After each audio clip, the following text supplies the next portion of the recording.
கர்த்தர் நல்லவர். இந்த காலை வேளையிலும் கூட உங்களை சந்திப்பதை குறித்து இந்த மகிழ்ச்சி அடைகிறேன். இந்த நாளுக்குரிய வார்த்தையை நாம் தியானிப்போம்.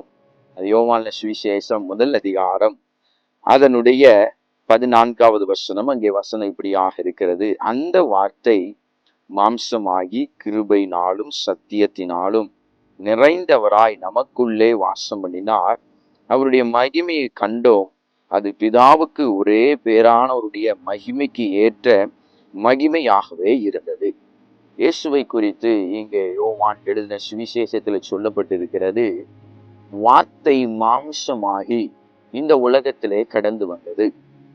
ஆதியிலே வார்த்தை இருந்தது என்று சொல்லி இந்த யோவான் 1 அதிகாரத்தின் 1 வசனத்திலே சொல்லப்பட்டிருக்கிறது. இந்த வார்த்தை ஆகிய அந்த தேவன் மாம்சமாகி இந்த உலகத்திலே அவர் கடந்து வந்தார். நீங்களும் நானும் இந்த நாளிலே இயேசுவை நாம் வணங்குகிறோம். அந்த இயேசு எப்படிப்பட்டவர் என்றால் சகல வார்த்தையுடையவராய் காணப்படுகிறார்.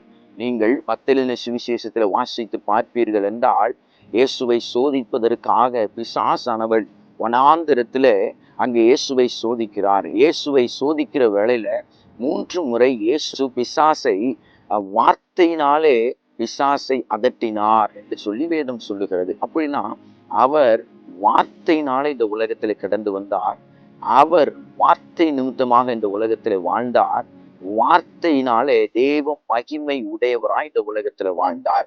நம்முடைய இயேசு எப்படிப்பட்டவர் என்றால் தேவனுடைய வார்த்தை உடையவராய் இருக்கிறார். இந்த வார்த்தையை தியானிங்க, இந்த வார்த்தையை நம்புங்க, இந்த வார்த்தையை விசுவாசிங்க.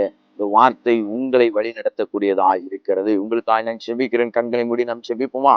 அன்பின் பரலோக பிதாவே, இந்த காலை வேளையிலே இயேசுவாகிய தெய்வம் வார்த்தை நிமித்தமாக மாம்சமாகி இந்த உலகத்துல கடந்து வந்தார். தேவனுடைய மகிமை, தேவனுடைய சத்தியம், தேவனுடைய அனுக்கிரகம் அவர் மேல் இருந்தது என்பதை தியானித்திருக்கிறோம். அந்த வார்த்தையில நாங்களும் நிலைத்திருக்க கர்த்தர் எங்களுக்கு கிருபை தாங்க. எல்லா சோதனைகளையும் தேவனுடைய வார்த்தையை சொல்லி நாங்கள் வெற்றி பெறுவதற்கு கர்த்தர் தாமே எங்களுக்கு கிருபை தரும்படியா செபிக்கிறோம். தாழ்த்தி எங்களை வெறுமையாக்குகிறோம். வீடியோவை பார்க்கிற ஒவ்வொருவரையும் ஆசீர்வதிங்க. இயேசுவின் மூலம் செபிக்கிறோம் நல்ல பிதா. ஆமென். கர்த்தர் உங்களை ஆசீர்வதிப்பாராக. ஆமென்.